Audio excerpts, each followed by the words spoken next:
अगर कोई कहे कि मुझे मौत से डर नहीं लगता है, समझ लेना या तो वो झूठा है या वो सरदार है।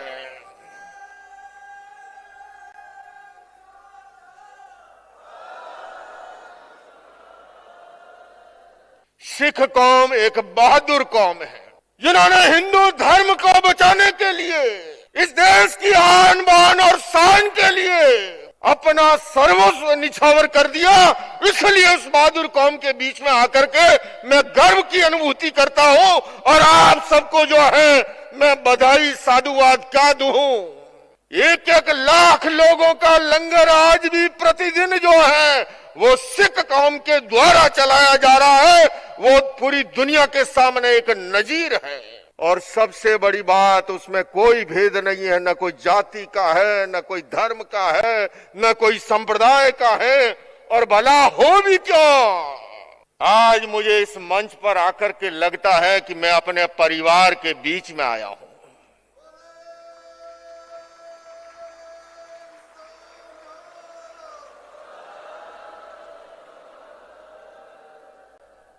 शरीर का रोम रोम खड़ा हो गया है। अभी संयोजक ने टोडरमल जैन जी का नाम लिया, उन्हीं का छोटा भाई आपके दरबार के बीच में हाजिर हुआ है। और इसलिए हाजिर हुआ है कि सिख कौम सारी दुनिया के बीच में जो कार्य कर रही है वो इतना अनूठा है, अद्भुत है, अनुपम है, अद्वितीय है कि उसका जितनी सराहना की जाए वो कम है। सिख कौम एक बहादुर कौम है। मैं कई बार कहता हूं, किसी से पूछता हूं कि भैया ये बताओ, आप भी कभी किसी से पूछना कि मौत से डर लगता है क्या, तो हर कोई कहेगा कि भैया और तो कुछ होगा नहीं, मौत से तो डर लगता है। कोविड काल के अंदर सब बिलों में घुस गए थे। अगर कोई कहे कि मुझे मौत से डर नहीं लगता है, समझ लेना या तो वो झूठा है या वो सरदार है।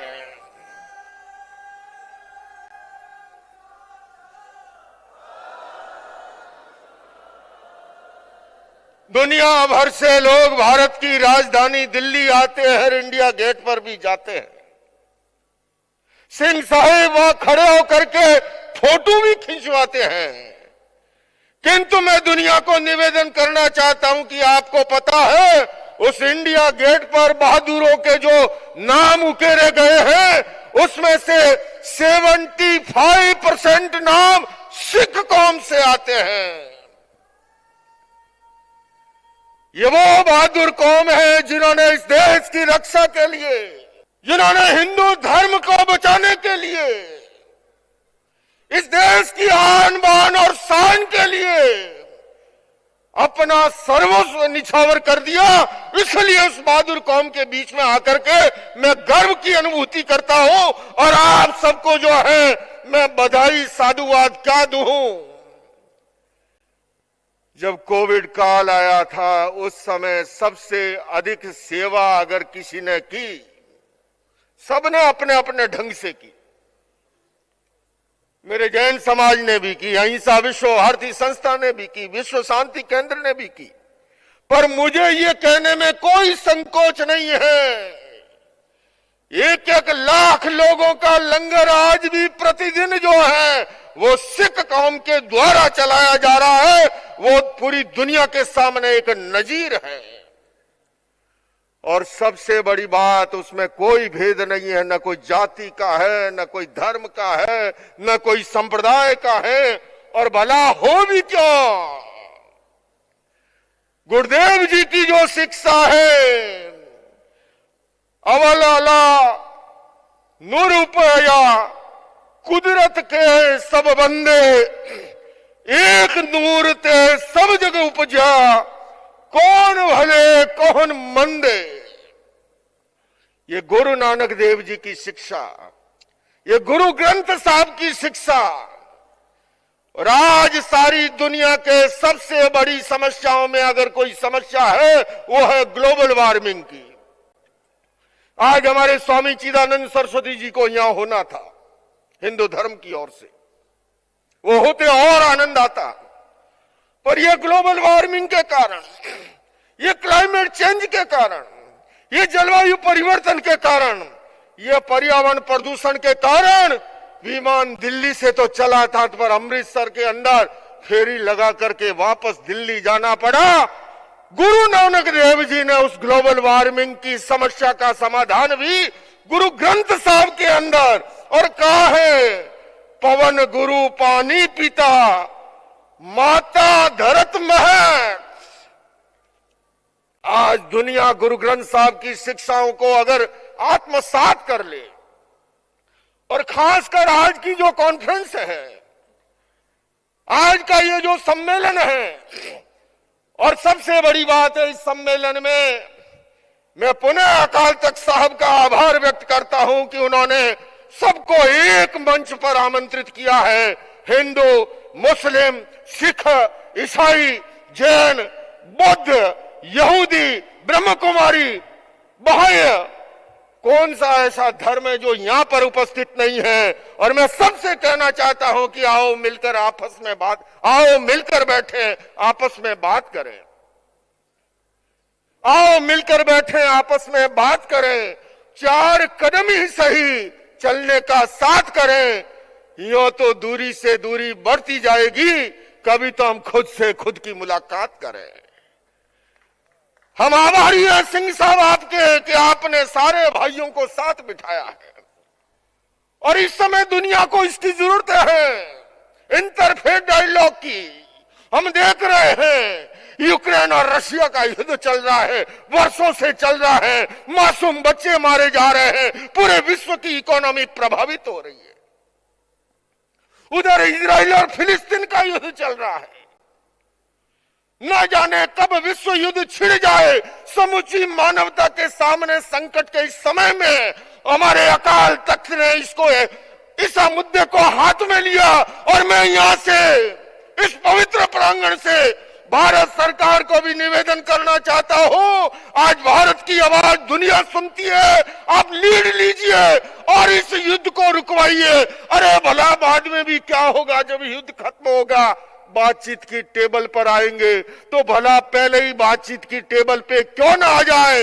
यही आज सर्वधर्म के संतों का भारत सरकार से निवेदन है, यूनाइटेड नेशन से निवेदन है, और दुनिया की तमाम सरकारों से, धर्म गुरुओं को यही कहना है कि युद्ध, हिंसा और आतंक किसी समस्या का समाधान नहीं है। वार्ता के द्वारा, संवाद के द्वारा, पीस थ्रो डायलॉग के द्वारा दुनिया की ऐसी कोई समस्या नहीं है कि जिसका समाधान नहीं निकल सकता है। इसलिए आज दुनिया को इंटरफेथ डायलॉग की जरूरत है, और ऐसे समय में हमारे अकाल तख्त साहिब ने जो है उनकी सरपरस्ती में हमारे सारे जत्थेदारों ने, पंच प्यारों ने जो निर्णय लिया और यहां हमें आमंत्रित किया। पर बंधुओं, कहना माइक पर आके भाषण देना सरल है, बात सरल बलिदान कठिन है, बात सरल बलिदान कठिन है। पतन से है जो उत्थान कठिन है, गाता है खंडर का हर पत्थर, ध्वंस सरल निर्माण कठिन है। ये निर्माण का कार्य जो सिख समाज कर रहा है, यह सृजन का काम जो सिख समाज कर रहा है, यह उत्थान का काम जो सिख समाज कर रहा है। और मुझे अवसर मिला है समय समय पर, क्योंकि हमारी विरासत एक है, उस समय से चली आ रही है, टोडरमल जी के समय से, और आज इस मंच पर कम से कम उन धर्मों के प्रतिनिधि तो सभी हैं। मैं आपको एक वाकया इशारे इशारे में कहूंगा। 2007 में एक वाकया हुआ था, और उस समय पंजाब भवन में 40 धर्मगुरु इकट्ठे हुए। त्रिलोचन सिंह जी और आदि सब ने मिलकर के 4 धर्मगुरुओं को नियुक्त किया उस समस्या के समाधान के लिए। और 4 जो धर्मगुरु आए थे, एक हमारे ये जो इमाम साहब बैठे हैं, चीफ इमाम ऑफ इंडिया, इनके पिताश्री थे। दूसरा आपका ये भाई जैन मुनि लोकेश था। तीसरे हमारे स्वामी अग्निवेश जी थे, जो इस समय दुनिया में नहीं है। और चौथे फादर डोमिनिक थे। 7.5 घंटे तक हमने वार्ता करके, और अगले दिन अकाल तख्त में ला करके वो माफीनामा हमने हाजिर किया था। यह आपका और हमारा रिश्ता है आपस में। पटना साहिब तख्त जहां पर है, जैन मंदिर बगल में है। और मैं आपको और बताऊं, मेरा दिल्ली का जो आश्रम है उसकी दीवार ही मेरे बगल में गुरुद्वारा फूला सिंह है। प्रातः काल गुरुवाणी के साथ जागरण होता है, इससे बड़ा और सौभाग्य नहीं हो सकता। मैं अंत में यही कहूंगा कि आए हम सब मिल करके मानवता की रक्षा के लिए, क्योंकि धर्म जोड़ना सिखाता है, तोड़ना नहीं सिखाता। धर्म के क्षेत्र में हिंसा, घृणा, भय और नफरत का कोई स्थान हो नहीं सकता। आइए बंधुओं, हम अपनी भावी पीढ़ी को खूबसूरत दुनिया सौंप करके जाए। और इसके लिए आज तो ये केवल शुरुआत हुई है, ये समापन नहीं है। अगला सम्मेलन भारत का पहला विश्व शांति केंद्र दिल्ली में निर्मित हुआ है और आगामी महीनों में उसका उद्घाटन होना है। मुझे अकाल तख्त के प्रमुख ने अनुमति दी है कि मैं उस अवसर पर हाजिर होऊंगा और उस समय पर दलाई लामा जी के प्रतिनिधि, पोप जी के प्रतिनिधि, चीफ इमाम, सभी धर्मों के धर्मगुरु होंगे। हम मिलकर के विश्व शांति केंद्र का और कोई काम नहीं है, यही काम है। पानी आने से पहले पाल बांधना, कहीं पर भी कॉन्फ्लिक्ट खड़ा हो उस समस्या का समाधान वार्ता के द्वारा लाना, और उसकी शुरुआत आज यहाँ से हुई है पुणे में। एक बार जैन धर्म की ओर से, अहिंसावाद आरती संस्था की ओर से, विश्व शांति केंद्र की ओर से आपको इस नेक कार्य के लिए बहुत बहुत बधाई देता हूं, शुभकामनाएं देता हूं और आप सबका अभिनंदन करता हूं। इन्हीं शब्दों के साथ ओम अरहम। बहुत बहुत धन्यवाद आचार्य लंकेश मुनि जी का।